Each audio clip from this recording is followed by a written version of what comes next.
वरुण ने मेरा proposal reject किया था 8 साल के ऊपर। अच्छा, या करेक्ट। वरुण धवन ने श्रद्धा कपूर को किया रिजेक्ट। वेल आपको बता देते हैं, स्त्री 2 में श्रद्धा कपूर और वरुण धवन का एक्सटेंडेड केमियो देखने को मिला था, जिसके अंदर Varun Dhawan was acting as भेड़िया और फैंस को उनकी परफॉर्मेंस इस हॉरर कॉमेडी में काफी ज्यादा पसंद आई। इतना ही नहीं, श्रद्धा कपूर ने शुभांकर मिश्रा की पॉडकास्ट पर बताया कि कैसे जब वो 8 साल की थी तो वरुण धवन ने उन्हें रिजेक्ट कर दिया था। तब हम शूट कर रहे थे, हमारे डैड्स के शूट पे गए थे और मुझे बचपन में वरुण पे एक छोटा सा क्रश था। तो हम एक माउंटेन टॉप पे गए, वहाँ पे पहाड़ के ऊपर गए और खेलते खेलते गए और मैंने बोला कि मैं एक बात बोलूँगी वरुण आपसे, और आपको उसको मैं उल्टा बोलूँगी तो आप उसका मीनिंग समझ जाना। तो मैंने बोला यू लव आई। तो उसने बोला नो नो, मुझे लड़कियाँ पसंद नहीं है मुझे, और वो भाग के चला गया फिर। सो बेसिकली वरुण धवन ने बचपन में श्रद्धा कपूर को रिजेक्ट कर दिया था जब वो 8 साल की थी और उनके डैड्स शूट पर थे, और वरुण ने ये बोलकर रिजेक्ट किया था कि मुझे लड़कियां पसंद नहीं है। Well yikes, even as a kid getting your heart broken and getting rejected is not something that you're very used to। तो ऐसे में नेचुरल है कि आप बहुत ज़्यादा डिजेक्टेड फील करें। तो मैं आपको बताऊंगी कौन सी वो स्टेजेस है रिजेक्शन की जिनके थ्रू आप जाते हैं और उनके साथ कैसे डील करना चाहिए। वेल रिजेक्शन की 5 स्टेजेस होती है।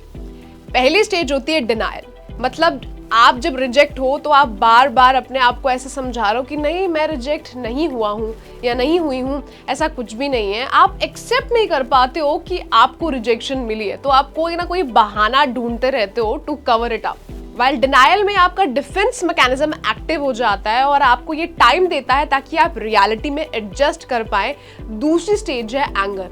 अब इसमें आपको बहुत ज़्यादा गुस्सा आएगा, वो सामने वाले के ऊपर हो सकता है, वो आपकी सिचुएशन के ऊपर हो सकता है, वो खुद पर भी हो सकता है। क्यों? क्योंकि आपको लगता है कि ये क्यों हुआ मेरे साथ, like why did I get rejected. So it's very natural कि वो जो गुस्सा आ रहा है आपको इसीलिए आ रहा है क्योंकि आप जस्ट अभी फ्रेश रिजेक्ट हुए हो। अच्छा, गुस्सा आने के बाद तीसरी स्टेज आती है बार्गेनिंग। अब इसके अंदर ना जैसे आप मोल भाव करते हो ना, वैसे आप अपनी फीलिंग्स के साथ भी मोल भाव करते हो। जैसे आप वापस से उस रिजेक्शन को विजिट करोगे और सोचोगे यार मैं ऐसा क्या बोलता या बोलती जिससे ये अवॉइड हो सकता था, या फिर अगर मैं ऐसा करता या करती तो हो सकता है वो इंसान मुझे पसंद करने लगता, मैंने ये क्यों बोला।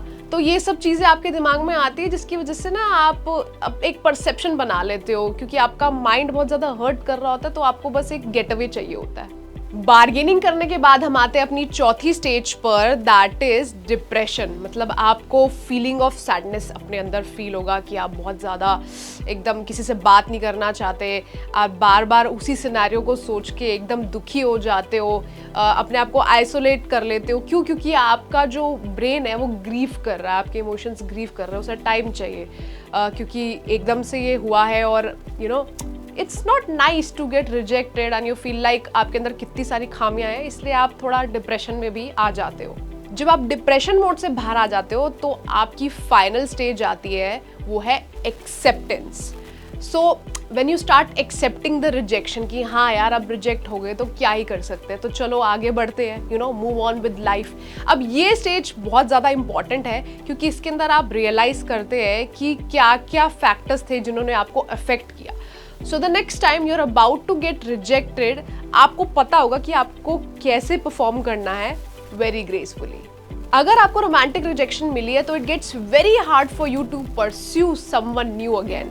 तो इसलिए हम आपको थोड़ी सी टिप्स बताएंगे जिनसे आप रिजेक्शन के साथ अच्छे से डील कर सकते हैं। सो नंबर 1 इज, जो भी आपको फील हो रहा है उसे आपको दबाना नहीं है। आप जो भी फील कर रहे हो उसे फील करो आराम से, यार कोई दिक्कत नहीं है। It's okay to get overly emotional, it's okay to create a chaos, dramatic होना है हो, whatever you're feeling in this stage ना, it is absolutely fine। क्यों? क्योंकि इमोशंस है यार, you always get those highs and lows, so it's absolutely fair। Number 2 है, आपको प्रैक्टिस करना है self care. When I mean self care, I mean you should treat yourself to something nice, और you should go out, you should hang out. जो भी आपका एक पेट पीव है कि हाँ मैं नाराज़ हूँ या मैं दुखी हूँ तो मैं ये करना पसंद करूँगी या करूँगा। So that is for you. और इसके अलावा आपको सेल्फ कंपैशन जो है उसे प्रैक्टिस करना है, which is you know being very kind to yourself. हर बार अपने आप को ऐसे मत परेशान करो कि यार मेरी वजह से सब कुछ हुआ है, मैं ही ख़राब हूँ इसीलिए मैं रिजेक्ट हुआ हूँ या हुई हूँ। It's not your fault. You will grow as a human, you will learn so many things and rejection is also a part of life. reframe करो रिजेक्शन को so that it helps you to understand the positive aspects of life। जैसे हम rejection को हमेशा negatively देखते हैं कि यार वो इंसान मेरे साथ नहीं जुड़ा, लेकिन आप ये सोचो कि लॉन्गर रन में अगर आप उनके साथ रिलेशनशिप में आते और फिर वो आपको लेट डाउन करते या रिजेक्ट करते, तो that would have been even more bad and you would have completely lost your faith. So it's better ना कि आपको पता है कि यार इस इंसान का जो मेरे साथ डायनामिक्स है वो मैच नहीं हो रहा है, so look at the positive aspect. You will find someone who is exactly made for you, so look at the positives. Number 4 is well, आपको ये बिल्कुल याद रखना है कि रिजेक्शन से जो है आपका सेल्फ वर्थ डिसाइड नहीं होता है and you should also not keep your self isolated कि आप भाई बाहर ही नहीं जा रहे, लोगों से नहीं मिल रहे, आपको ऐसा लग रहा है कि भाई अब रिजेक्ट हो गए तो बाकी सब भी रिजेक्ट ही करेंगे। You are not open to new possibilities. अगर आप ऐसा कर रहे हैं तो आप अपने ऊपर बहुत सारा अत्याचार कर रहे हैं। Don't do that.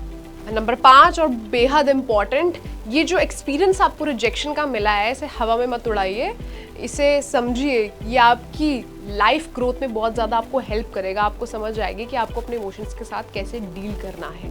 So personality development, here you come.